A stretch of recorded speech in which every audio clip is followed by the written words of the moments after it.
사람이 이 세상을 살아가면서 우선순위를 딱 정해놓고 사는 것이 중요합니다. 그래요. 바쁜 가정에도 내가 우선순위가 무언가 결정하게 되면 우선 거기 그 일에 집중하게 돼 있는 것이 사람입니다. 그런데 성경에는 가장 우선순위가 뭘까 하는 것을 찾아보니까 지혜를 찾고 그 지혜를 관리하는 것이 성경에서 말하는 우선순위입니다. 예수님도 우리에게 이렇게 말씀했습니다. 뱀처럼 지혜롭고 비둘기처럼 순결하라고 그랬어요. 사도 바울도 자기가 기도를 하면서 하나님께 간절히 간구한 것이 뭐냐? 지혜와 계시의 영을 간구했습니다. 그렇기 때문에 우리 지혜라는 것은 우리 그리스도인들에게 가장 추구해야 할 우선순위입니다. 우리가 잘 알다시피 구약 성서에 솔로몬이라는 왕이 나오지요. 당대의 최고 부귀와 영광을 누린 왕입니다. 그보다 복을 많이 누린 사람은 세상에서 찾아볼 수가 없습니다. 그런데 그가 우선순위가 분명했습니다. 그가 왕이 되고 나서 하나님 앞에 예배자로 섰습니다. 1000번제를 하나님께 올려드렸습니다. 오늘날로 말하면 아무리 바쁜 중에서도 왕이 되면 할 일이 많잖아요. 그런데 제일 먼저 예배를 최우선순위로 놓고 1000번제를 하나님께 올려드렸습니다. 그때 하나님께서 솔로몬에게 꿈에 나타나셔서 너무 기뻐한 거예요. 왜? 하나님이 우리에게 받으시는 것이 예배이기 때문에 그래요. 여러분, 오늘 오신 여러분, 하나님이 가장 기뻐받는 게 우리의 몸과 마음과 정성과 물질을 드리는 예배 드리는 것을 가장 기쁘게 받으셔요. 그러니까 너무 기쁜 거지요. 그래서 하나님께서 솔로몬에게 그렇게 말했습니다. 내가 내게 뭘 주고 너는 구하라 그랬어요. 그런데 이 솔로몬이 하나님이 내 소원이 뭐냐고 그렇게 말할 때 하나님 앞에서 그가 이렇게 대답했습니다. 하나님, 나에게는 분별하는 지혜가 필요합니다. 분별하는 지혜가 필요하다니까 하나님께 예배를 1000번제를 올려드리는 것도 너무 기쁜데 이 솔로몬이 생각하는 것이 너무너무 다른 생각을 가지고 있기 때문에 하나님 마음에 꼭 들었어요. 그러니까 하나님이 너무 기뻐서 지혜만 준 것이 아니라 내가 내게 구하지 아니하는 부귀와 영광도 내게 줄 것이다. 하나님으로부터 지혜를 얻은 솔로몬은 나라를 잘 다스려서 태평성대를 이뤘습니다. 솔로몬이 잠언을 썼습니다. 잠언서에 이렇게 고백하고 있어요. 지혜를 얻는 것이 은을 얻는 것보다 낫다. 그리고 그 이익이 정금보다도 나음이라 그랬어요. 지혜는 진주보다도 귀하니 내가 사모하는 모든 것으로도 이에 비교할 수 없다. 그래서 지혜를 얻는 자는 생명나무라 그랬어요. 지혜를 가진 자는 그래서 복된 것입니다, 여러분. 오늘 본문은 산상수훈이라는 마태복음 5장부터 7장까지를 가리켜서 예수님의 산상수훈을 말합니다. 이 예수님의 산상수훈은 구약성서에 나오는 율법을 이 신학시대에 살고 있는 예수님이 온 시대에 살고 있는 성도들에게 재해석해서 이렇게 이야기한 겁니다. 즉 이걸 한마디로 마태복음 5장부터 7장까지를 한마디로 이야기하면 천국 백성, 예수 믿고 구원받은 하나님의 백성이 이 세상을 살아갈 때 그 율법을 살려면 살 수가 없기 때문에 어떻게 이 땅에 살아갈 건가를 마태복음 5장부터 7장까지 잘 기록하고 있습니다. 그래서 이것을 하나님의 나라의 원리다 이렇게 말합니다. 그런데 오늘 본문, 여러분이 읽은 오늘 본문에 나와 있는 말씀은 마태복음 5장부터 7장까지의 마지막 결론입니다. 결론. 뭐든지 여러분 서론이 있으면 본론이 있고 본론이 있으면 결론이 있잖아요. 그런데 서론을 읽어보면 대개 그 책에 그래도 대략은 알 수 있어요. 그리고 결론 보면 이 책에 줄거리를 안 봐도 대략은 이 책이 어떻게 했어요. 그리고 결론이 중요한 거예요. 그런데 오늘 본문에 나와 있는 이 결론에서 이 예수님이 우리에게 주는 것이 뭐냐? 천국 백성, 마태복음 5장부터 7장까지 하나님께서 율법을 재해석하면서 하나님의 나라를 이루어가며 살아가는 하나님의 사람들은 하나님 말씀대로 살면 그 사람은 지혜로운 사람과 같다는 것입니다. 지혜로운 신앙생활을 하려면, 그러면 오늘 본문에 이 결론에서 우리에게 이야기하는 말씀이 있어요. 그래서 함께 나누고자 합니다. 첫 번째 중요한 것은 뭐냐면 행동으로 보여지는 신앙이에요. 오늘 본문 여러분이 읽은 24절에는 그러므로 누구든지 나의 이 말을 듣고 행하는 자라 그 집을 반석 위에 지은 지혜로운 사람 같다. 즉 말하자면 결론적으로 그러므로라는 뜻은 결론을 말하잖아요. 결론으로 이야기할 때 이 말을 듣고 행하는 자라고, 행하는 자. 그러면 이 말을 들은 게 뭐냐? 마태복음 5장부터 7장까지 우리 예수 믿는 그리스도인들이 이 땅에서 어떻게 살아갈 건가를 구체적으로 이 5장부터 쭉 7장까지 써 있어요. 그런데 그렇게 알려주시면서 예수님이 제자들에게 알려주시면서 이것을 그대로 듣고 실천하는 사람이 지혜로운 사람이라는 것입니다.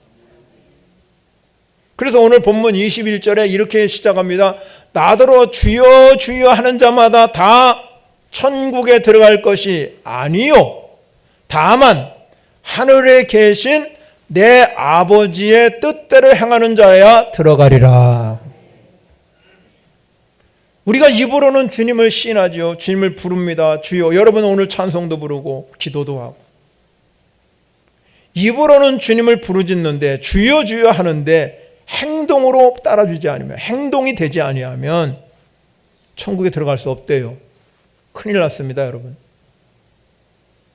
오늘날 이런 말이 있습니다. 기독교를 값싼 은혜로 이렇게 이야기합니다. 그래서 우리의 구원은 하나님의 은혜로 받았어요. 믿음으로.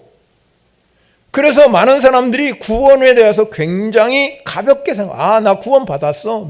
믿으니까.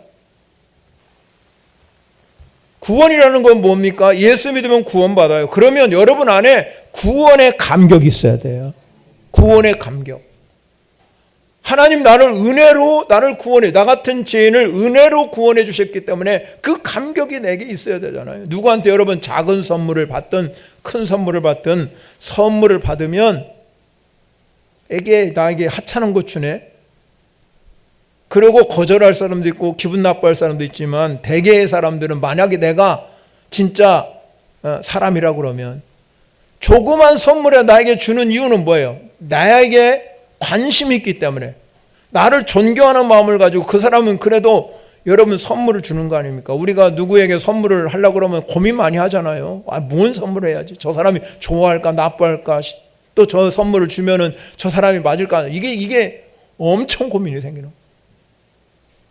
근데 그 선물을 여러분 우리가 조그만 선물이라도 나를 생각해 주는데 받는 사람이 기분 나빠가지고 그 선물 받았는데 나를 이렇게 하찮게 생각하나? 그러면 그 사람이 안 된 거예요. 주는 사람이 잘못된 게 아니라 받는 사람이 잘못된 거예요. 구원도 마찬가지입니다. 우리가 하나님의 은혜로 선물, 하나님의 선물이에요. 선물. 그런데 하찮게 생각하면 받은 사람이 이거 구원 믿음으로 받네. 그냥 내가 구원 받네. 그리고 하찮게 값싼 은혜로 생각하면 안 된다는 것이죠. 하나님 우리에게 이 귀한 것, 가장 귀한 것을 여러분에게 선물로 주셨어요. 그 선물을 받은 우리는 감격해야죠. 왜? 이게 너무나 귀한 선물이기 때문에. 선물을 받은 사람이 감격할 수 없다면 주는 사람이 아마 이해를 못하는 거예요. 여러분 안에 구원의 감격이 넘쳐 흐르셔야 된다. 구원의 감격. 그래서 예수님께서 이 구원의 선물 우리에게 주시면서 산상수훈의 결론이 뭐냐? 구원받은 하나님의 백성이 그냥 믿음으로 구원받았다 여기서 끝나는 것이 아니라 아버지의 뜻대로 행하는 자가 되셔야 된다는 거예요. 아버지의 뜻이 뭔가? 늘 여러분이 신앙생활 하면서 내 머릿속에 끊임없이 기억할 것이 무엇입니까? 아버지 뜻이에요. 아버지 뜻이 뭘까? 아버지 마음을 이해하고 아버지를 기쁘게 하는 사람에게 하나님 복 안 주시겠습니까? 그런 사람을 그냥 내버려 두겠습니까? 절대 안 그래요. 아버지의 뜻을 자꾸 이해하고 그 뜻대로 살라고 그러고 몸부림치르고 살아가는 성도들에게 복을 주시는 거죠.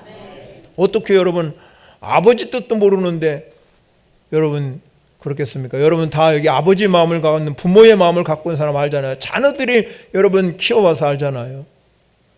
자녀들이 부모의 뜻을 이해해주고 말이죠. 이렇게 해주면 얼마나 기분 좋아요. 바로 우리 주님이 그와 같은 거. 많은 사람들이 오늘 본문에 이렇게 말합니다. 22절에 가면 내가 예수 믿고 구원받아서 어느 정도 신앙하니까 직분을 받아요. 집사님 되고 권사님 되고 장로님 되고. 그러나 그게 중요하지 않다. 나더러 주여 주여 주의 이름으로 우리 목사 하잖아요. 선지자 노릇 하잖아요. 주의 이름으로 귀신 쫓아내고 주의 이름으로 많은 권능을 행한다 할지라도 그 사람 모른답니다. 하나님. 왜 그렇습니까? 주님의 이름을 가지고 주의 이름을 가지고 일하였지만 이 오늘 22절에 말씀하는 거 23절에서 말씀하는 이유는 아무리 주의 이름으로 일해도 열매의 차이예요. 열매 차이. 여러분이 주의 이름으로 일할 때 열매가 나타나셔야 됩니다. 그런데 열매가 없으면 아무리 우리가 주의 이름으로 선지자 노릇하고 귀신 쫓아내고 많은 권능을 행하도 주님이 나 모른답니다. 왜 그렇습니까? 여러분이 진짜로 믿음으로 구원받았다고 여러분이 믿으면 나는 구원의 백성입니다. 나는 정말로 이 땅에 살다가 마지막에 하나님 나 부르시면 천국 갈 수 있습니다. 확신이 있다면 내 안에 그리스도 영이 있어야 됩니다. 그리스도 영이. 여러분 안에 그리스도 영이 없으면 노릇만 하고 마는 거예요. 주의 이름으로 노릇만 하고 마는 거예요. 인격적으로 주님을 만난 경험이 없으면 주의 이름으로 귀신 쫓아내고 권능을 행한다 할지라도 그 신앙은 껍데기뿐이에요. 알맹이가 없습니다. 알곡이 없어요. 외형적인 화력에 갇혀 있을지 모르지만 내면의 영성이 죽어 있어요. 죽어 있어요. 그렇기 때문에 여러분들이 하나님 말씀을 잘 듣고 행동으로 옮기는 신앙인이 되어야 될 줄 믿으시기 바랍니다. 야고보 기자는 우리에게 말합니다. 영혼 없는 몸이 죽은 것 같이 행함이 없는 믿음은 죽은 것이다. 우리의 신앙이 그래서 죽은 신앙이 되면 안 됩니다. 여러분의 신앙이 산 신앙, 부활 신앙이 되시기를 바랍니다. 부활 신앙을 가진 사람은 하나님이 아브라함에게 야, 내가 가장 사랑하는 독자 이삭을 바치라. 그랬을 때에 이 아브라함 안에는 부활 신앙이 있었습니다. 로마서 4장 17절에 이렇게 말하였습니다. 하나님은 죽은 자를 살리시며 없는 것을 있는 것으로 부르시는 이시니라고 말씀. 이 확실한 신앙관이 있으니까 아브라함이 독자 이삭을 바쳐도 하나님이 살릴 것이겠다. 이게 부활 신앙이에요. 여러분에게 부활 신앙이 있어지기를 바랍니다. 그리스도 영이 내 안에 오면 부활 신앙이 일어나는 거예요. 그래서 예수 믿는 사람은 매일매일 삶 가운데서 하나님의 능력을 부어주시고 소성케 되는 은혜를 주시는 거예요. 이 소성케 되는 은혜를 부활 신앙이라고 그래요. 그래서 행동하는 거죠. 삶으로 보여주는 것. 어렵지만 내 삶으로 예수를 보여줄 수 있는 신앙인이 되시기를 축원합니다. 두 번째 중요한 것이 있습니다. 우리에게 여러분 지혜로운 신앙인은 어떻게 되느냐? 오늘 반석 위에 집을 세워야 된다. 반석 위에. 여러분 인생은 하나의 집과 같잖아요. 하나님 말씀을 잘 듣고 행하는 자는 그 인생의 집을 견고한 반석 위에 세운 사람과 같다고 했습니다. 그럼 오늘 본문에는 대조를 합니다. 하나님 말씀을 듣지 않고 행하지 않은 사람은 어리석은 사람과 같다. 여러분, 지혜로운 사람과 어리석은 차이는 백지장 한 장 차이지만 결과는 엄청난 차이입니다. 우리는 삶을 결과로 보여주는 거예요. 결과가 얼마나 중요한지 몰라요. 목적도 중요하지요. 여러분이 행하는 모든 것도 중요합니다. 그러면 그 행함과 목적이 나중에 뭐로 나타납니까? 결과로 나타납니다. 신앙이 결과가 있어야 돼요. 열매가 있어야 됩니다. 이스라엘 땅에는요, 석회 안반이 많아요.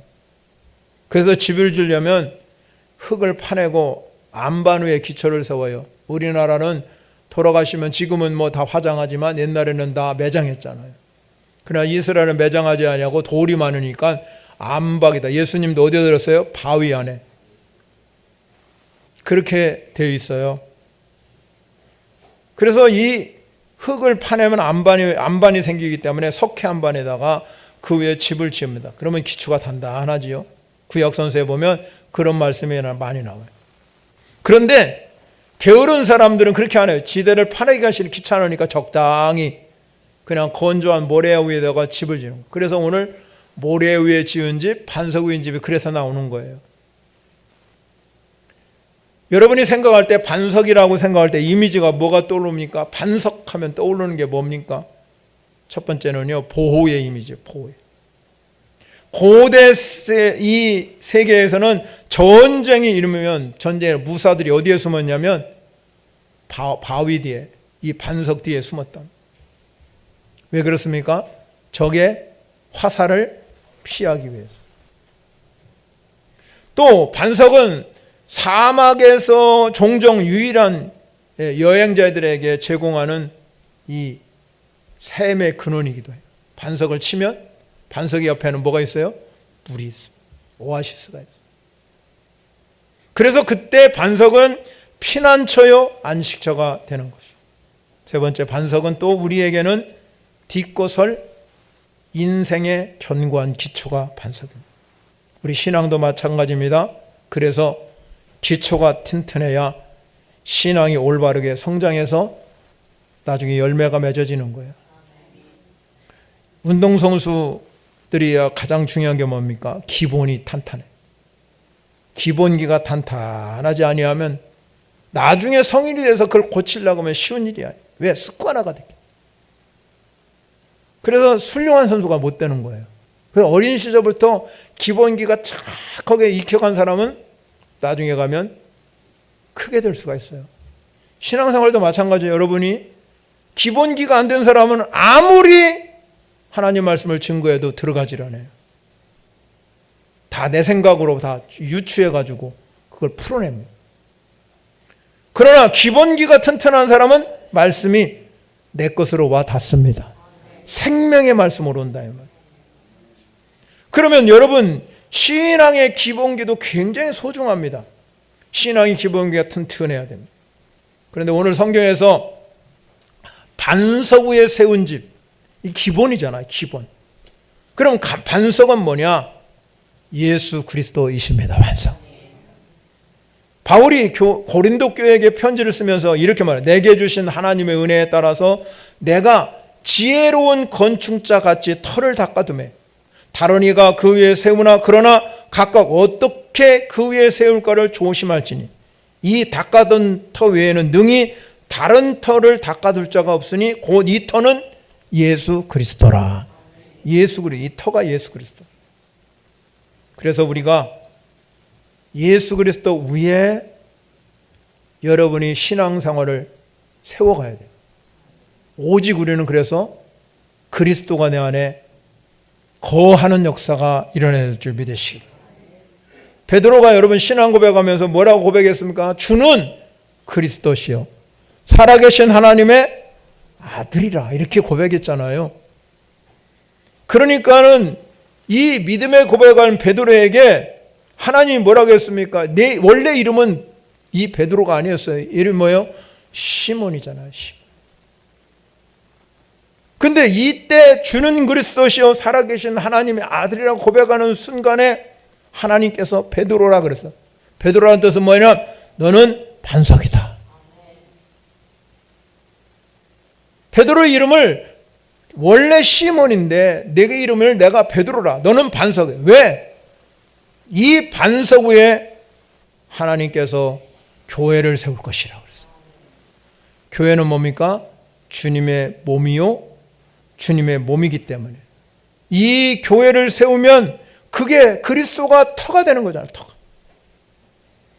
그리고 이거 약속했습니다. 내가 너에게 두 가지를 권세를 주겠다.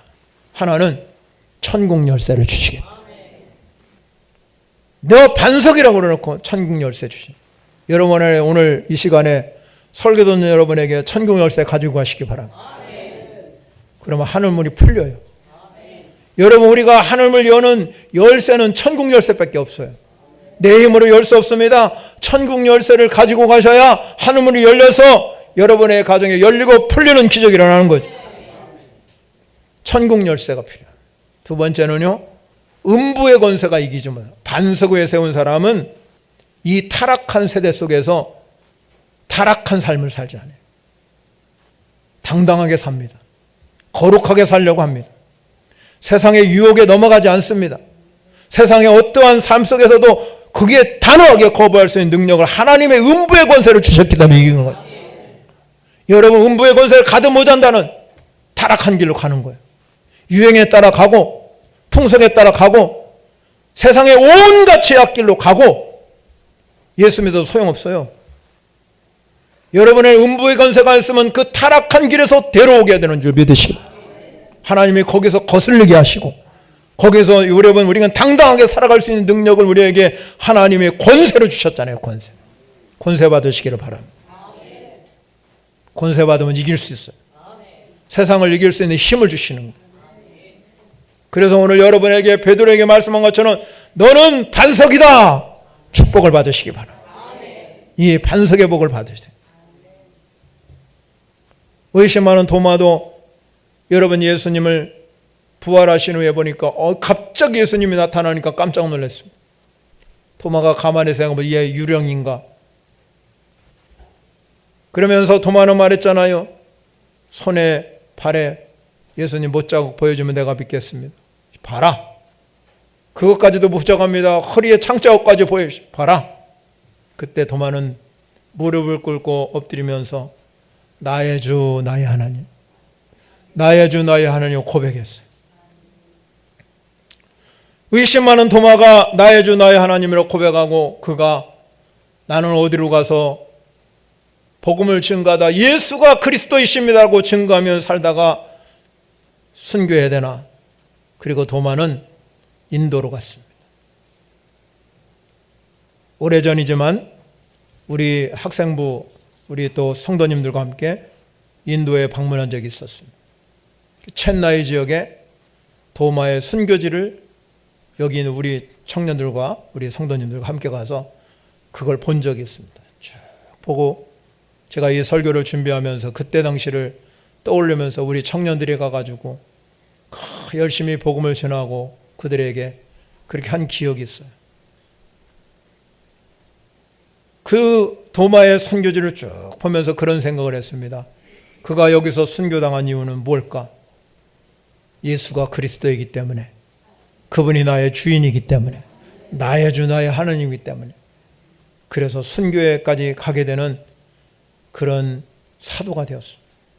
의심 많은 도마가 그렇게 바뀌었습니다.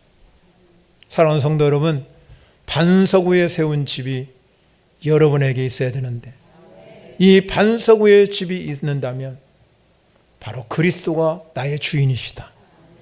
그리스도만이 나의 주인이라고 믿는 사람은 그 영이 충만한 거야.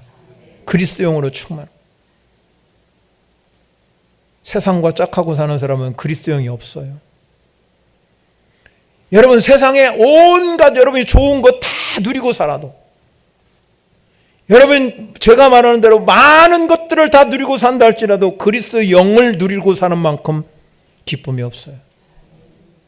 돈 많다고요? 기쁨 없습니다. 그러나 아무것도 가진 거 없어도 그리스도 영이 나에게 오면 부족한 것을 채워주시고 그 안에 하나님의 은혜를 경험하게 돼요. 하나님이 복되게 하시는 거예요. 하나님이 하시니까. 인생은 여러분이 하는 것 같지만 반석 위에 세운 집은 하나님이 하시는 거예요. 하나님의 역사를 이루고 사는 저와 여러분이 되시기를 바랍니다. 세 번째 중요한 것은 지혜로운 신앙은 오늘 성경에서 말하는 건 변함이 없다는 변함. 여러분 신앙은 언젠가는 여러분 우리의 신앙이 다 낱낱이 드러날 날이 있어요. 그러나 오늘 본문에서 우리에게 말씀하는 게 뭡니까? 창수가 나고 바람이 불어 그 집이 부딪히는 때. 오늘 성경은 우리에게 예수님이 이렇게 강조하고 있습니다. 즉 창수가 나고 바람이 불고 그 집이 부딪히는 때를 신앙의 진가가 드러나는 때요. 신앙, 내가 진짜 신앙이냐 가짜 신앙이냐는 거는 지금은 몰라요. 그러나 여러분 이 신앙이 나타나는 때는 내가 이 창수가 나고 바람이 불면 반드시 나타나게 돼요. 반석 위에 세운 사람은 건재합니다. 모래 위에 세운 집은 무너집니다. 뉴스를 여러분 보시다시피 일본의 지진이 지금 막 엄청나게 세게 일어나죠. 6.0, 5.0 이거는요 흔들리는. 근데 안 무너지더라고. 다친 사람도 없어요. 근데 여러분 저쪽에 그리스 지역이나 튀르키예, 터키라고는 거긴 지진 나면 다 무너져요. 일본하고 너무 차이 크잖아요. 왜 그래요? 기초가 탄탄해서 지진 설계가 잘 됐죠. 우리 신앙도 마찬가지. 여러분의 기초가 단단하면 변함이 없어요. 속박이란 말이 있잖아요. 속박이. 우리가 여러분 과일을 특별히 사면은 참 우리 아주 못난 거는 밑에다 살 깔아놓고 위에는 좋은 과실로 넣어요. 그럼 누가 밑에까지 봅니까? 안 보잖아요. 그러면 나중에 갖고 보면 속박아가 다 속박아 놨네. 이건 얄팍한 속임수죠. 장사를 그렇게 하면 잘 될 것 같아도요 다시는 거기 안 가요. 그런데 여러분 더 나쁜 것이 뭡니까 하면 사람 속박입니다. 처음에는 간슬게 다 빼주다가 나중에는 언제 그랬냐고 확 돌변하는 사람. 처음과 나중이 변함없고 겉과 속이 한결같은 사람이 필요하시대요. 예수님이 율법학자 바리새인 사람들을 가리켜서 너희 위선자들아 너희에게 화가 있을지어다. 너희는 해친 무령 같다. 겉으로는 아름답게 보이지만 안에는 죽은 사람의 뼈와 온갖 더러운 것으로 가득 차다고 질타하셨어. 핵심이 뭡니까? 겉과 속이 다르다는 것과 말과 행식이 다르다는 것. 경건하게 치장한 겉모습과는 달리 속에는 온갖 탐욕과 불법이 숨어있어요. 그래서 속박이 신앙은 신앙이 아니에요. 거짓과 위선이라고 예수님이 정의하고 있습니다. 신앙을 점검해 보시기 바랍니다. 나는 반석 위에 세운 사람인가 아니면 모래 위에 세운 것인가. 반드시 우리 삶이 언젠가는 결과를 낼 때가 있습니다. 드러낼 때가 있습니다. 비가 내고 창성하고 바람이 부는 날이 반드시 온다. 신앙은 여러분 우리에게 좋은 날만 있는 게 아니라 어느 때는 환난이 오고 시련이 옵니다. 그때 진가가 나타나는. 환난이 오고 고난이 오면 반석 위에 세운 사람은 더 붙듭니다. 하나님을. 더 간절히 하나님을 찾습니다. 하나님의 능력을 경험하려고 수없이 몸부림치지만 모래 위에 세운 사람은 사라져버립니다. 없어져 버립니다. 제주도에 가면 용암이 막 이렇게 만든 신비한 숲이 있습니다. 그걸 우리 곶자왈이라고 그러거든요. 이 제주도의 전체 면적 6.1%가 곶자왈로 되어 있어요. 곶자왈이라는 건 곶이라는 뜻하고 자왈이라는 뜻이 합성화된 겁니다. 제주도의 고유 원어입니다. 이 곳이라는 뜻은 우리가 말하는 숲이라는 뜻이고, 자왈이라는 뜻은 덤불이라는 뜻입니다. 그런데 이 곶자왈에는 물이 잘 이렇게 빠지도록 이렇게 바위가 이렇게 되어 있기 때문에 잘 빠져나갑니다. 그래서 이 땅은 너무 좋은 거예요. 1년 동안 360일 동안 아무리 제주도가 비바람이 치고 여러분 추위가 와도 13도에서 17도까지 적정 온도를 유지합니다. 추운 겨울엔 따뜻하고 더운 여름엔 시원해서 관광들이 너무 신기해서 거기에 많이 옵니다. 변함없는 그 아름다운 모습을 보기 위해서 관광객이 모인 것처럼 우리 신앙생활도 곶자왈처럼 변함없이 빛나야 될 줄 믿으시기 바랍니다. 다윗이 고백합니다.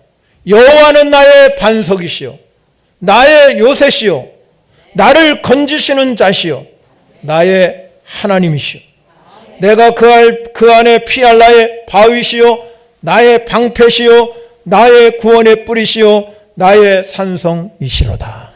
이 고백이 있었기 때문에 다윗은 어떤 고난과 어려움 속에서도 하나님 잃어버리지 아니하고 굳게 붙들어서 하나님으로부터 다윗에게 세운 영원한 언약을 허락해 주셨습니다. 신앙생활을 하다 보면 여러분 우리가 끊임없이 주님을 바라보고 변화되어야 되는데 변질되면 안 된다. 그런데 우리가 오랜 신앙생활을 하다 보면 변질될 때가 너무나 많아요. 내 생각으로 굳어 있어요. 또 하나는 끊임없이 우리는 마귀의 유혹을 받습니다. 그래서 내 안에 사도 바울이 말하는 것처럼 견관친이 딱 구축해 있어요.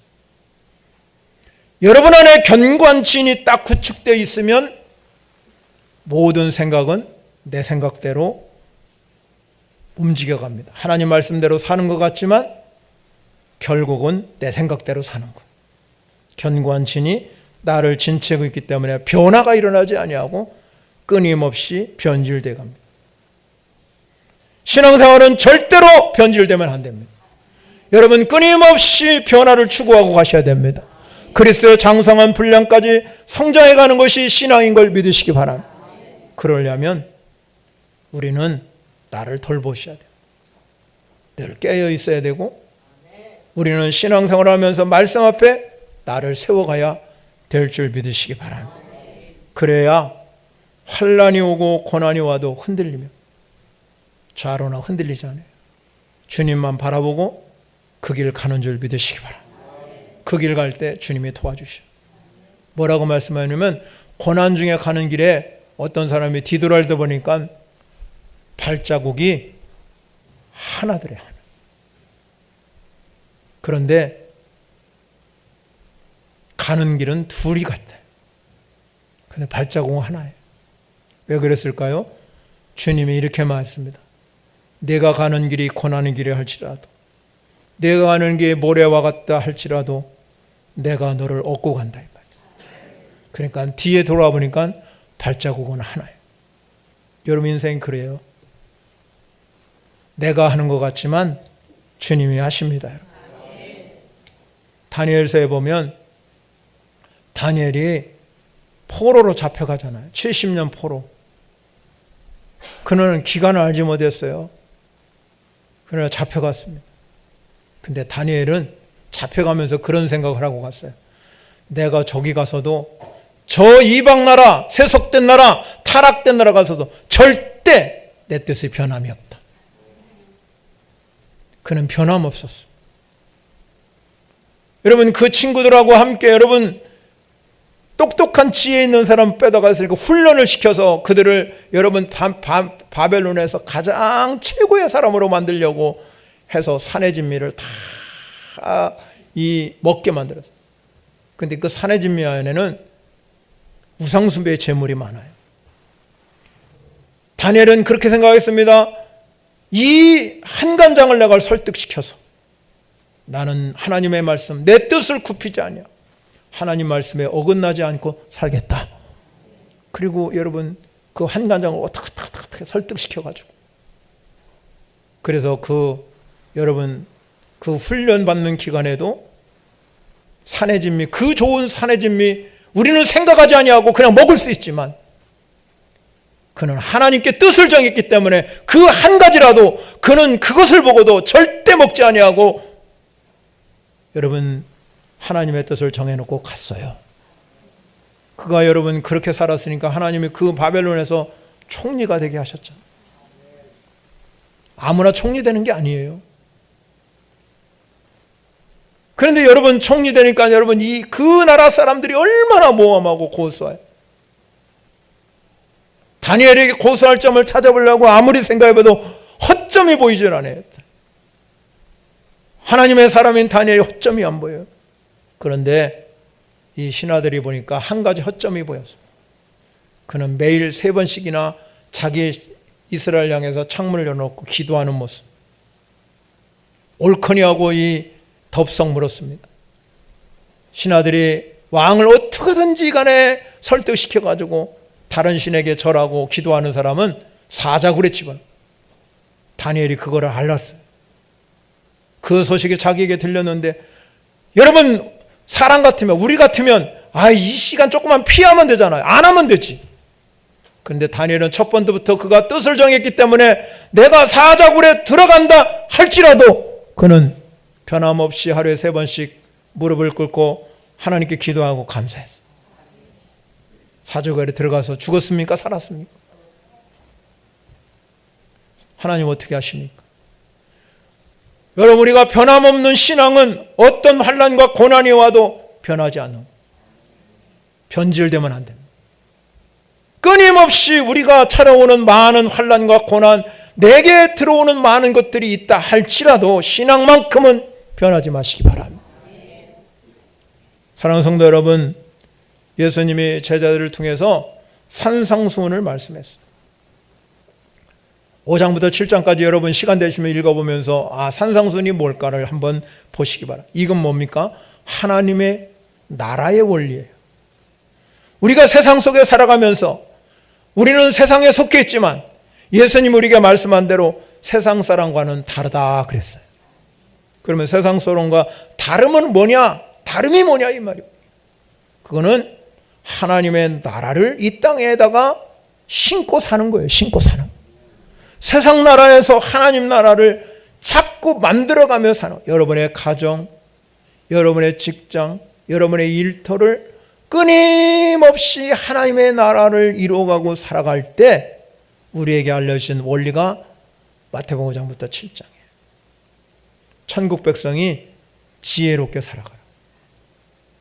신앙생활의 우선순위가 지혜이듯이 타락한 이 세대 세계에서 천국 백성으로서 여러분이 있는 곳에서 정말로 하나님의 나라를 이루어가면서 하나님 나라가 내게 주신 사명이구나. 하나님 나라를 이루어가 보니까 이렇게 평화가 있고 축복이 있다는 걸 알고 그걸 이루어가는 거예요. 그것이 우리에게 필요하다. 그런데 그렇게 이루어가는 사람을 향해서 주님은 우리에게 말하지요. 지혜로운 사람이라. 지혜로운 사람. 여러분이 다 오늘 이 시간에 오신 여러분이 다 지혜로운 사람이 되어서 승리하는 인생 되시기를 축원합니다.